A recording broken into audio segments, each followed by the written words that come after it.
گوشی گرفتم صبح تا شب هنگ میکنه، اینو کارش بکن. شیائمیه داداش، تو هم میخوای گوشی شیائمی هنگ نکنه سرعتش بره بالا. بیا جلو، برو تو تنظیمات درباره گوشی، روی نسخه سیستم عامل 7 بار تاچ کن. نوشته شما اکنون یک برنامه نویس هستید. یه دونه برگرد عقب، بیا تو تنظیمات بیشتر، بیا پایین نوشته گزینه های برنامه نویسان، یه دونه بزن. میای پایین یه جا نوشته ابعاد مقیاس نمایی،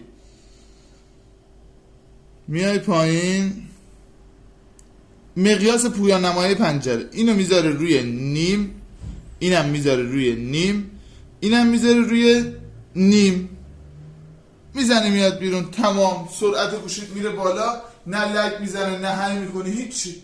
پستمون رو لایک کن، فالو داشته باش، هرچی طرفم بلد باشم میخوام یادتون